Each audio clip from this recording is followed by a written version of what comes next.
अस्सलाम वालेकुम viewers, welcome to the learning hub. पिछली वीडियो में हमने देखा कि हमारा दिमाग अल्फ़ा, बीटा, थीटा और डेल्टा स्टेट ऑफ माइंड में किस फ्रीक्वेंसी पे काम कर रहा होता है।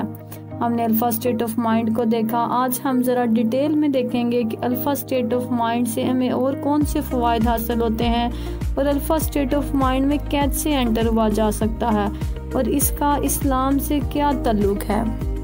वीडियो शुरू करने से पहले अगर आपने मेरे चैनल को लाइक और सब्सक्राइब नहीं किया तो जल्दी से काट दें और बेल आइकन दबाना मत भूलिएगा ताकि आप मेरी आने वाली वीडियो से अपडेट रह सकें। जी, तो अब हम आते हैं अल्फ़ा स्टेट ऑफ माइंड की तरफ। मेडिटेशन, जो लोग मुराकबा करते हैं वो भी अपने जहन को अल्फ़ा स्टेट ऑफ माइंड में लेकर जाते हैं ताकि वो मुराकबे की दुनिया में दाखिल हो सकें। ये फ्रीक्वेंसी हमें दूसरी दुनिया से रोशनास करवाती है। वो चीज़ें जो ज़ाहरी आँख से नहीं देखी जा सकती वो इस स्टेट ऑफ माइंड में देखी जा सकती हैं। इल्हाम भी इसी फ्रीक्वेंसी में होता है, छठी हिस्स भी इसी फ्रीक्वेंसी में काम करती है और कश्फ भी इसी फ्रीक्वेंसी में ज़ाहिर होता है। रूहानी इलाज या एनर्जी हीलिंग भी इसी फ्रीक्वेंसी में होती है। नज़र भी इसी स्टेट ऑफ माइंड से लगती है। किसी को इख्तियारी तौर पर नज़र नहीं लगाई जा सकती। ये नज़र भी तब ही लगती है जब कोई इस फ्रीक्वेंसी पे किसी के बारे में सोचे या किसी को देख रहा हो। अक्सर हम खुद भी खामोशी से अपने बच्चों को खेलता देख रहे होते हैं अल्फ़ा स्टेट में, तो हमारी अपनी भी नज़र लग जाती है।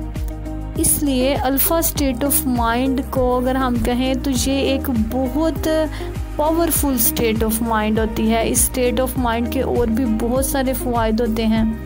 मसलन अल्फ़ा स्टेट ऑफ माइंड में रहने से इंसान स्ट्रेस और डिप्रेशन से आज़ाद हो जाता है।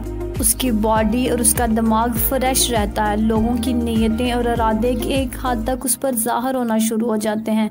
सिक्स्थ सेंस तेज़ हो जाती है। नित नए आइडियाज़ आते हैं क्योंकि इंसान का दिमाग उस वक़्त बहुत क्रिएटिव हो जाता है और जो भी आप बात करें वो अगले के दिल पे असर। अल्फ़ा स्टेट ऑफ माइंड में रहने वाला इंसान रूहानी दुनिया से और अपने रब से उसका बहुत अच्छा ताल्लुक़ बन जाता है। ज़िंदगी और इबादत का उसे लुत्फ़ हासिल होना शुरू हो जाता है और वो अपने आप को अल्लाह ताला के करीब महसूस करता है। अब हम आते हैं कि अल्फ़ा स्टेट ऑफ माइंड को अचीव कैसे किया जाए। How to enter in alpha state of mind. ये बहुत आसान है। जिस तरह डे ड्रीमिंग के वक्त आपको कोई मेहनत नहीं करनी पड़ती, आप खुद से इस फ्रीक्वेंसी में चले जाते हैं, इसी तरह आप ये स्टेट ऑफ माइंड भी अख्तियारी तौर पर हासिल कर सकते हैं। अपनी बॉडी और माइंड को ढीला छोड़ दें, जिस्म रिलैक्स होगा। फिर आप अपने जहन को मज़ीद ढीला छोड़ें। आपको महसूस होगा कि आपके जहन से गर्मी निकलकर हवा में उड़ रही है और दिमाग ठंडा हो रहा है। दिमाग में हलचल कम हो रही है, सुकून हो रहा है। जब आपका दिमाग ठंडा और पुरसकून महसूस हो और मुख्तलिफ सोचों से दिमाग खाली हो जाए तो यही अल्फ़ा स्टेट ऑफ माइंड होता है।